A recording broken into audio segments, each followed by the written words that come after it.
স্বাগত সন্ধ্যার মাছরাঙা সংবাদে। আপনাদের সঙ্গে আছে আমি ফারহানা পারভিন। শুরুতে জানিয়ে দিচ্ছি গার্ডিয়ান লাইফ ইন্স্যুরেন্স সংবাদ শিরোনাম। বিচার ও রাষ্ট্রের সংস্কার না হওয়া পর্যন্ত নির্বাচন চায় না জাতীয় নাগরিক পার্টি এনসিপি। বগুড়ায় জুলাই পদযাত্রা কর্মসূচিতে এ কথা বলেছেন দলের আহ্বায়ক নাহিদ ইসলাম। পঞ্চম দিনের এই কর্মসূচিতে অংশ নেন দলের কেন্দ্রীয় এবং আঞ্চলিক নেতাকর্মীরা। পরে জয়পুরহাটের উদ্দেশ্যে রওনা হয় জুলাই পদযাত্রা। বিনা ভোটে অনির্দিষ্ট ক্ষমতায় থাকার স্বপ্ন না দেখতে বলেছেন বিএনপি নেতা সালাউদ্দিন আহমেদ। আজ দলীয় এক সভায় জুলাই চেতনা বিক্রি না করতেও এনসিপির প্রতি আহ্বান জানান তিনি। বলেন, মানুষের ভোটাধিকার প্রতিষ্ঠায় দরকার হলে ফের সংগ্রামে নামবেন তারা। এদিকে জামায়াত আমির বলেছেন, অতীতের মতো যেন তেন নির্বাচন চান না তারা।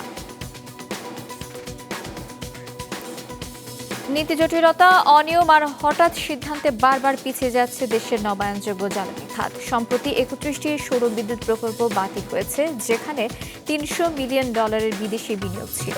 সংশ্লিষ্টরা বলছেন, ঢালাওভাবে প্রকল্প বাতিলের কারণে বিনিয়োগকারীদের আস্থার সংকট তৈরি হয়েছে।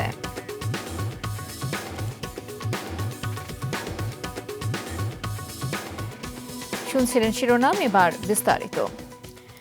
জুলাই পদযাত্রা কর্মসূচির পঞ্চম দিনে জাতীয় নাগরিক পার্টি এনসিপির কেন্দ্রীয় এবং আঞ্চলিক নেতাকর্মীরা পদযাত্রা এবং পথসভা করেছেন বগুড়ায়। এ সময় এনসিপির আহ্বায়ক নাহিদ ইসলাম বলেন, গণহত্যার বিচার এবং রাষ্ট্রের সংস্কার না হওয়া পর্যন্ত নির্বাচন নয়। জেলা রিপোর্টারদের পাঠানো তথ্য এবং ছবিতে ডেস্ক রিপোর্ট। জুলাই গণ অভ্যুত্থানের বর্ষপূর্তি উপলক্ষে দেশের বিভিন্ন জেলায় মাসব্যাপী জুলাই পদযাত্রা কর্মসূচি হাতে নিয়েছে এনসিপি। এরই অংশ হিসেবে সকালে বগুড়া পলিটেকনিক ইনস্টিটিউটের সামনে অবস্থান নেন এনসিপির কর্মীরা। সেখান থেকে দলটির আহ্বায়ক নাহিদ ইসলামের নেতৃত্বে পদযাত্রা শুরু করে এনসিপি। এক পর্যায়ে শহরের পর্যটন মোটেলে শহীদ পরিবারের সাথে সাক্ষাৎ কর্মসূচিতে অংশ নেন দলটির নেতাকর্মীরা। সেখানে নাহিদ ইসলাম বলেন, অভ্যুত্থানে গণহত্যাকারীদের কোনোভাবেই ছাড় দেওয়া হবে না। তাদের বিচার এবং রাষ্ট্রের কাঠামোগত সংস্কার না হওয়া পর্যন্ত নির্বাচন নয়। এখনো স্বৈরাচারের দোসররা বিভিন্ন জায়গায় আছে, আবার অনেকে স্বৈরাচারের সেই ফ্যাসিস্ট লোকদেরকে আবার পুনর্বাসনেও সহায়তা করতেছে। কিন্তু যা কিছু হয়ে যাক, আমরা অবশ্যই এই যে যারা গণহত্যা করছে, গুলি করে হত্যা করছে, আমরা তাদের বিচার নিশ্চিত করব। বিচার, সংস্কার, তারপরেই নির্বাচন। পরে আবার পদযাত্রা শুরু হয়ে শহরের সাতমাথা মোড়ে গিয়ে সংক্ষিপ্ত সমাবেশ করেন দলটির নেতাকর্মীরা। এ সময় দলটির সদস্য সচিব আক্তার হোসেন বলেন, দেশকে আর কোনো স্বৈরাচার যাতে শোষণ করতে না পারে, সেজন্য তরুণদের রাজপথে থাকতে হবে। নতুন বাংলাদেশকে আমরা আর কোনো ফ্যাসিবাদীদের হাতে ছেড়ে দেব না। এই নতুন বাংলাদেশকে আমরা আর কোনো চাঁদাবাজের হাতে ছেড়ে দেব না। সাতমাথা মোড়ে সমাবেশ শেষে জয়পুরহাটের উদ্দেশ্যে শুরু হয় এনসিপির জুলাই পদযাত্রা। সেখান থেকে নওগাঁয় যাবেন তারা। সাদেকুর রহমান সিদ্দিকী, মাছরাঙা, নিউজ ডেস্ক। বিনা ভোটে কেউ অনির্দিষ্টকাল ক্ষমতায় থাকার স্বপ্ন দেখলে সেটি দুঃস্বপ্নে পরিণত হবে বলে হুঁশিয়ারি করেছেন বিএনপি স্থায়ী কমিটির সদস্য সালাউদ্দিন আহমেদ। বিকেলে দক্ষিণ কেরানীগঞ্জে যথাসময়ে সংস্কার এবং দ্রুত নির্বাচনের দাবিতে এক সমাবেশে তিনি আরও বলেন, জনগণের ভোটাধিকার প্রতিষ্ঠায় প্রয়োজনে আবারও সংগ্রামে নামবেন তারা। সুষ্ঠু নির্বাচন হলে যাদের জামানত থাকবে না, যারা জীবনে কোনোদিন সংসদে যায়নি, তারাই আনুপাতিক নির্বাচনের কথা বলছে বলে অভিযোগ করেন তিনি। জুলাই অগস্টের চেতনা বিক্রি না করতে নতুন রাজনৈতিক দল এনসিপির প্রতি আহ্বানও জানান সালাউদ্দিন।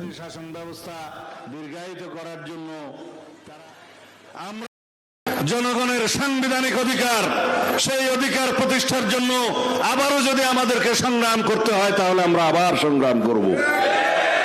যদি কেউ স্বপ্ন দেখে থাকেন বিনা ভোটে বিভিন্ন বাহানায়, সংস্কার বিচারের বাহানা দিয়ে আপনারা অনবরত অনির্দিষ্টকালের জন্য ক্ষমতায় থেকে যাবেন, সেটা দুঃস্বপ্নে পরিণত হবে। এদিকে জামায়াত ইসলামের আমির ডক্টর শফিকুর রহমান বলেছেন, তার দল যেনতেন নির্বাচন চায় না। কিছু দলকে দেখা যাচ্ছে ক্ষমতা যাওয়ার আগেই দখল এবং লুটপাট শুরু করেছে। সকালে কুমিল্লা সদর উপজেলার পদুয়ার বাজারে এক পথসভায় বক্তব্য রাখছিলেন তিনি। যেন তেন কোনো নির্বাচন চাই না। বাংলাদেশে বিভিন্ন জায়গায় ইদানিং রাজনীতির নামে যে অপকর্ম আর উৎপাত আমরা লক্ষ্য করছি, আমরা সংশ্লিষ্ট দলগুলোকে বলবো, সাবধান হন, নিজেদেরকে সামলান। নইলে জনগণই আপনাদেরকে সামলিয়ে দেবে ইনশাআল্লাহ। নানা নীতি জটিলতা, অনিয়ম আর হঠাৎ সিদ্ধান্তের কারণে নবায়নযোগ্য জ্বালানি খাতের পিছিয়ে পড়ছে বাংলাদেশ। সম্প্রতি 31টি সৌর বিদ্যুৎ প্রকল্প বাতিলের কারণে প্রায় 73,500 কোটি টাকার সম্ভাব্য বিনিয়োগ হাতছাড়া হয়েছে। জাহেদ সলিমের রিপোর্ট। বিদ্যুতের ঘন ঘন লোডশেডিং আর উৎপাদন ব্যয় বেড়ে যাওয়ায় দেশে বিকল্প জ্বালানির চাহিদা দিনে দিনে বাড়ছেই। কিন্তু বিগত সময়ে নানা অনিয়ম আর জীবাশ্ম জ্বালানিকে প্রাধান্য দেওয়ায় নবায়নযোগ্য শক্তি খাতে কাঙ্ক্ষিত অগ্রগতি হয়নি। তবুও নানা জটিলতা পেরিয়ে গত কয়েক বছরে কিছু সৌরবিদ্যুৎ প্রকল্পের কাজ শুরু হয়েছিল। কিন্তু সরকার পরিবর্তনের পর অন্তর্বর্তী সরকার হঠাৎ করেই প্রতিযোগিতা ছাড়া কার্যাদেশ পাওয়া 31টি প্রকল্প বাতিল করে দেয়। বাতিল করার পরে কি হলো যে আজকে আপনি 55টা প্রকল্পের টেন্ডার দিচ্ছেন, এখানে কিন্তু ফরেন বিনিয়োগকারী নাই। বিনিয়োগ দরকার যেখানে এমপ্লয়মেন্ট জেনারেট করা দরকার, ফরেন কারেন্সি সেভ করা দরকার, আপনার জ্বালানি কী বলে সংরক্ষণ দরকার, আমরা যেটাকে বলি এনার্জি সিকিউরিটি দরকার, সেই জায়গাতে আপনি এগুলোকে বিনিয়োগের দূরে সরাই দিচ্ছেন। এইভাবে দ্বিমুখী নীতি হলে আসলে সরকারের এই মানে প্রকল্প বাস্তবায়ন হবে না, দেশের মানুষের উপকার হবে না। এভাবে বাতিল করাটা কোনো যৌক্তিক এবং ফ্রেমের মধ্যে পড়ে, এটা দেশের জন্য কখনোই কল্যাণকর না। সেগুলো বাতিল হওয়া মানে কি, তারা অনেক নিরুৎসাহিত হয়েছে, তাদের বড় বড় ইনভেস্টমেন্ট এখানে সব ব্লক হয়ে গেছে, এবং এটা অন্যান্য ইনভেস্টমেন্ট যারা করতে আগ্রহী হতো তাদেরকেও নিরুৎসাহিত করেছে। বেসরকারি গবেষণা সংস্থা সিপিডির তথ্য বলছে, বাতিল হওয়া প্রকল্পগুলোর প্রায় 90% ছিল বিদেশি বিনিয়োগ নির্ভর, যেখান থেকে উৎপাদিত হতে পারত প্রায় ৩,287 মেগাওয়াট বিদ্যুৎ। এরই মধ্যে প্রাথমিক কাজের জন্য প্রায় $300 মিলিয়ন, অর্থাৎ বাংলাদেশি মুদ্রায় যার পরিমাণ 3,660 কোটি টাকা বিনিয়োগও করেছেন বিদেশি উদ্যোক্তারা। সম্পূর্ণ প্রকল্প বাস্তবায়িত হলে বাংলাদেশে আসত প্রায় $6 বিলিয়ন, বাংলাদেশি মুদ্রায় যার পরিমাণ প্রায় 73,500 কোটি টাকা। এটাকে পুনরায় রিভিউ করা দরকার, এবং এই রিভিউটি অন্তর্বর্তী ব্যবস্থা হিসেবে করা দরকার, কারণ এটি একটা অন্তর্বর্তী সরকার, অন্তর্বর্তী একটা ব্যবস্থা নিয়েছে। সেই সময়কালে যেহেতু অনেকেই একটা প্রসেসের মধ্যে ছিলেন, তাদেরকে ঢালাওভাবে বাদ দেওয়াটা একটা নেতিবাচক পরিস্থিতি তৈরি করেছে। প্রকল্পগুলো বাতিল হওয়াতে বেসরকারি বিনিয়োগকারীদের তো অনেক ক্ষতি হয়েছে, কারণ তারা তো অলরেডি বিনিয়োগ করেছে। কাজে এটা একটা নেগেটিভ সিগন্যাল দেয়। তো এই ট্রানজিশন প্রসেসটা, এই আনসলিসিটেড প্রপোজাল থেকে যে এই প্রতিযোগিতামূলক প্রক্রিয়া, এটা যদি আরেকটু স্মুথ করে করা যেত, তাহলে হয়তো এই আস্থার সংকটটা এতটা প্রকট হতো না। বিকল্প জ্বালানির ওপর নির্ভরতা বাড়ানো ছাড়া দেশের বিদ্যুৎ সংকটের স্থায়ী সমাধান নেই। কাজেই দীর্ঘমেয়াদী সমাধান ও বিনিয়োগ আস্থার সংকট কাটাতে স্বচ্ছ নীতি আর পরিকল্পনা গ্রহণের উপর জোর দিয়েছেন খাত সংশ্লিষ্টরা। জাহেদ সেলিম, মাছরাঙা সংবাদ, ঢাকা। ঢাকা দক্ষিণ সিটি কর্পোরেশনের 4 নম্বর জোনের বেশ কয়েকটি ওয়ার্ড ডেঙ্গুর বড় ঝুঁকিতে আছে। প্রতিদিনই বাড়ছে রোগী। স্থানীয়দের অভিযোগ, মশা মারতে কর্পোরেশন নিয়মিত ওষুধ দেয় না। অন্যদিকে জনগণকে সচেতন হতে বলেছেন সংস্থার প্রশাসক। ইমাম হুসাইনের ক্যামেরায় বিপ্লব আহসানের রিপোর্ট। ঢাকা দক্ষিণ সিটি কর্পোরেশনের 42 নম্বর ওয়ার্ডের বাসিন্দা জবা আক্তার কিছুদিন আগেই সুস্থ হয়েছেন ডেঙ্গু জ্বর থেকে। এখনও সেই ধকল কাটিয়ে উঠতে পারেননি। হঠাৎ করে দিয়ে খাওয়া দাওয়া বন্ধ, অনেক জ্বর, পরে এমনি ফার্মেসির ডাক্তার দিয়েছি, তারপরে রক্ত পরীক্ষা করছি, তারপরে রিপোর্ট আসছে যে ডেঙ্গু।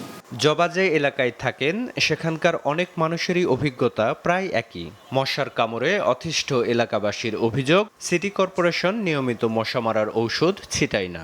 মশার ওষুধ তো আগে ছিটাইতো, আমি তো ছিটাই না। আজকে 1-1.5 মাস ধরে। আগে রেগুলার আসতো, বছর খানিক আগে, এখন আসে না। রোগতত্ত্ব, রোগ নিয়ন্ত্রণ ও গবেষণা ইনস্টিটিউট IEDCR এর হিসাবে ঢাকা দক্ষিণ সিটির 7টি ওয়ার্ডে ডেঙ্গুর ঝুঁকি বেশি। স্বাস্থ্য অধিদপ্তরের তথ্য মতে বরগুনা, চট্টগ্রামের পর ডেঙ্গুতে আক্রান্ত হয়ে হাসপাতালে ভর্তির সংখ্যা বেশি ঠিক এই এলাকাতেই। গত 7 মাসে সেখান থেকে হাসপাতালে ভর্তি হয়েছে 1,500-এর বেশি মানুষ, মারা গেছে 20 জন। চলতি বছর এত মৃত্যু আর কোনো অঞ্চলে হয়নি।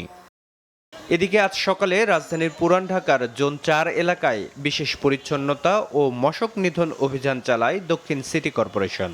রাস্তা ও ড্রেনের ময়লা পরিষ্কার, মশা মারার ঔষধ প্রয়োগ এবং সচেতনতা বাড়াতে হয় র্যালি। সিটি কর্পোরেশনের প্রশাসকের দাবি, তাদের চেষ্টার কোনো কমতি নেই। ব্যক্তি পর্যায়ে সচেতনতা আরও বাড়ানোর তাগিদ দেন তিনি। জানান, ডেঙ্গু নিয়ন্ত্রণে তাদের কাজের পরিধি বাড়ানোর কথা। আমাদের কোনো গাফেলতি নাই। জোন ভিত্তিক মনিটরিং টিম গঠন করে দিয়েছি। আমাদের এই মনিটরিং টিমের দায়িত্বই হচ্ছে যে প্রথমত আমাদের মশক কর্মীরা যথাসময়ে উপস্থিত হয়ে মশার ঔষধ বিতরণ করতেছে কিনা এইটা তারা নিশ্চিত করবে। স্বাস্থ্য অধিদপ্তরের হিসাবে দেশের সবশেষ 24 ঘন্টায় ডেঙ্গু আক্রান্ত হয়ে হাসপাতালের ভর্তি রোগীর সংখ্যা 294। এর মধ্যে ঢাকা দক্ষিণ সিটিতে ভর্তি হয়েছে 48 জন, আর সবচেয়ে বেশি রোগী হাসপাতালে ভর্তি হয়েছে বরিশাল বিভাগে 126 জন। বিপ্লব হাসান, মাছরাঙা সংবাদ, ঢাকা। স্বাধীন সাংবাদিকতাকে প্রাতিষ্ঠানিক রূপ দিতে সরকার কাজ করছে। এর জন্য গত 16 বছরের সাংবাদিকতার পর্যালোচনা প্রয়োজন বললেন প্রধান উপদেষ্টার প্রেস সচিব শফিকুল আলম। গণমাধ্যম সংস্কার কমিশনের প্রতিবেদন নিয়ে আজ বিজেসি আয়োজিত সেমিনারে তার এ বক্তব্যের আগে ভয়ডরহীন সাংবাদিকতার পরিবেশ চান গণমাধ্যম কর্মীরা। গণমাধ্যম সংস্কার কমিশনের প্রতিবেদন নিয়ে সকালে ব্রডকাস্ট জার্নালিস্ট সেন্টার বিজেসি আয়োজিত সেমিনারে অংশ নেন প্রধান উপদেষ্টার প্রেস সচিব, গণমাধ্যম সংস্কার কমিশনের সদস্য এবং গণমাধ্যম ব্যক্তিত্বরা। বিবিসি মিডিয়া অ্যাকশনের সহযোগিতায় অনুষ্ঠিত এ সেমিনারে সংস্কার কমিশনের প্রতিবেদন সম্পর্কে বিজেসির পর্যালোচনা ও 13 দফা সুপারিশ পেশ করা হয়। আলোচনা হয় গণমাধ্যমের নানা সমস্যা এবং সমাধান নিয়ে। অডিয়েন্সের কাছে জবাবদিহির সবচেয়ে বড় বাধাই হচ্ছে গণমাধ্যমের বিজনেসের influence, corporate influence. Ministry of ইনফরমেশনের যে রুলস অফ বিজনেস, সেখানে এই সংবাদ কর্মীদের মজুরি, ন্যূনতম মজুরি, ইভেন এই মজুরি রিকভারির যে ব্যবস্থা, সেখানে কোনো কিছুই বলা নাই। মালিক পক্ষের রাজনৈতিক আদর্শের দিকে অঙ্গুলি নির্দেশ করে সেই প্রতিষ্ঠানের সমস্ত সাংবাদিকদের দিকে এক ধরনের ট্যাগ লাগানোর পরিস্থিতি তৈরি হয়েছে। ভয় ডরহীন স্বাধীন সাংবাদিকতার পরিবেশ তৈরি করার দাবি তোলেন জ্যেষ্ঠ সাংবাদিকরা। কয়েকটা টেলিভিশনের জব ডিসক্রিপশন আছে, সার্ভিস রুল আছে, বা চাকরি গেলে কি বেনিফিট পাবে, টেলিভিশনের লাইসেন্স দেয়া হবে, সেই লাইসেন্সের প্রক্রিয়াটা কি হতে পারে, এবং সেই যে টেলিভিশনটি চলবে, টেলিভিশন চলার পরিচালনা পর্ষদ একটি তৈরি হতে পারে, সেটা একটি সরকার নীতিমালা করে দিতে পারে। আগে সাংবাদিকদের নিজেদের ঠিক করা উচিত যে আমরা কাদের জন্য কাজ করি, সাংবাদিকদের বিভিন্ন প্ল্যাটফর্মকে এটার জন্য ব্যবহার করব কিনা। গণমাধ্যম সংস্কার কমিশনের মূল প্রতিবেদন ছাড়াও এখনই বাস্তবায়নযোগ্য 15টি সুপারিশের সংক্ষিপ্ত প্রতিবেদন বাস্তবায়নের উদ্যোগ না নেয়ায় হতাশা জানান কমিশনের 2 সদস্য। যেটুকু আমরা দিয়েছি, সরকার সেটুকু অ্যাটলিস্ট প্রায়োরিটি বেসিস কিছু বাস্তবায়ন যদি করত, উদ্যোগ যদি নিত, তাহলে হয়তো বা সংস্কার কমিশন নিয়েও মানুষের মধ্যে এত দ্বিধা সন্দেহ কাজ করতো না। আমাদের মধ্যে যখন কোনো ভুল থাকবে না, অপতথ্য থাকবে না, আমাদেরকে যখন কেনা যাবে না, তখন আমাদের কথা শুনতে সবাই বাধ্য হবে। বিজেসির চেয়ারম্যান বিগত সময়ে রাজনৈতিক বিবেচনায় সম্প্রচার মাধ্যমকে ব্যবহার সহ অন্যান্য চ্যালেঞ্জের কথা তুলে ধরেন। ইউটিউবাররা এখন সাংবাদিক, যা খুশি তাই তারা করছে, সাংবাদিকতার নামে অপসাংবাদিকতা হচ্ছে এবং তার দায় দায়িত্ব সাংবাদিকদের ঘাড়ে পড়ছে। এই জায়গাগুলি আমার মনে হয় যে পলিটিক্যাল গভর্নমেন্টের কাছ থেকে খুব বেশি রেমেডি আমরা পাবো না। সেই কাজগুলি বর্তমান সরকারের পক্ষে করা সম্ভব। স্বাধীন সাংবাদিকতাকে প্রাতিষ্ঠানিক রূপ দিতে সরকার কাজ করছে জানিয়ে প্রধান উপদেষ্টার প্রেস সচিব অতীতের মতো কোনো গোয়েন্দা সংস্থা যেন গণমাধ্যমে হস্তক্ষেপ করতে না পারে, সেজন্য সবাইকে সতর্ক থাকার আহ্বান জানান।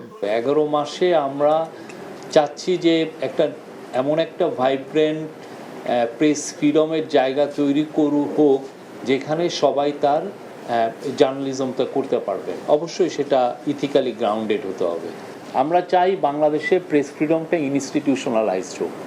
মিথ্যা তথ্য ছড়ানো এবং বিশেষ মহলের অপপ্রচারের ব্যাপারে সতর্ক থাকতেও সাংবাদিকদের অনুরোধ জানান প্রেস সচিব। ইফতিসাম নাসিম মৌ, মাছরাঙা সংবাদ, ঢাকা। দক্ষ লোকবল, পর্যাপ্ত ওষুধ এবং চিকিৎসা উপকরণের অভাবে উন্নত স্বাস্থ্য সেবা দিতে পারছে না পাবনা জেনারেল হাসপাতাল। উদ্বোধনের 9 বছরেও চালু হয়নি আইসিইউ। বছরে 10 মাসই বন্ধ থাকে সিটি স্ক্যান এবং এক্স-রে মেশিন। রাতুল ইসলাম সুমনের ক্যামেরায় উৎপল মির্জার রিপোর্ট।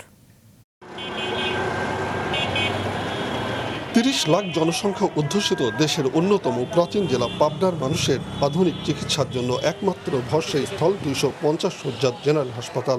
প্রতিদিন নানা রোগ শোক আর উদ্বেগ উৎকণ্ঠা নিয়ে চিকিৎসার জন্য ভিড় করেন শত শত রোগী, যাদের অধিকাংশই বঞ্চিত হচ্ছেন প্রত্যাশিত চিকিৎসা সেবা থেকে। 2016 সালে হাসপাতালে লোকবল ছাড়াই উদ্বোধন করা হয় আইসিইউ, যা আজও চালু হয়নি।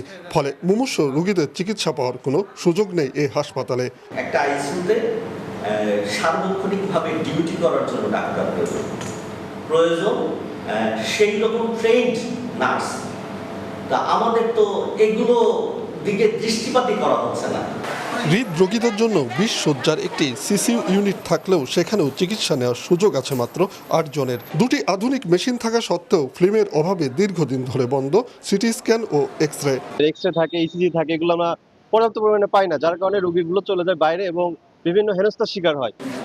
হাসপাতালে প্যাথোলজি টেস্টের ব্যবস্থা থাকলেও সেখানেও চাহিদার তুলনায় সেবা পাচ্ছেন মাত্র 20% রোগী। নেই পর্যাপ্ত ওষুধও। এখন এখানে গেলাম, বললো যে ওষুধ নাই, ওষুধ বাইরে থেকে কিনে নিতে হবে। হাসপাতাল কর্তৃপক্ষ জানান 250 শয্যার এই হাসপাতালে প্রতিদিন চিকিৎসা নেন গড়ে 2000 রোগী।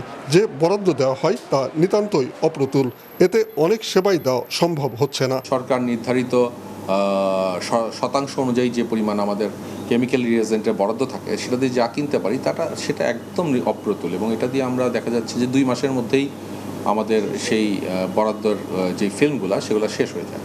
বিদ্যমান সংকট নিরসন ও প্রত্যাশিত চিকিৎসা সেবা দেওয়ার দাবি স্থানীয়দের। উৎপল মির্জা, মাছরাঙা সংবাদ, পাবনা। সন্ধ্যা সংবাদ শেষ করছি। যাবার আগে গার্ডিয়ান লাইফ ইন্স্যুরেন্স সংবাদ শিরোনামগুলো আরও একবার।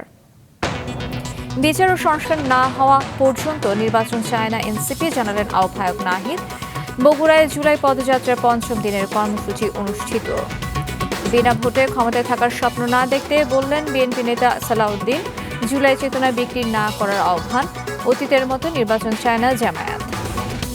নবায়নযোগ্য জ্বালানি খাতে পিছিয়ে দেশ, নীতি জটিলতা, অনিয়ম আর হঠাৎ সিদ্ধান্তে আস্থার সংকটে বিনিয়োগকারীরা বলছেন খাত সংশ্লিষ্টরা। এ ছিল সন্ধ্যা সংবাদে। দর্শক, করোনার সংক্রমণ ফের শুরু হয়েছে এবং তা বাড়ছে। এ থেকে সুরক্ষিত থাকতে ব্যবহার করুন ফেস মাস্ক। এতক্ষণ সঙ্গে থাকার জন্য ধন্যবাদ জানিয়ে আমি ফারহানা পারভিন শেষ করছি সন্ধ্যার মাছরাঙা সংবাদ। এই দিন এইভাবে।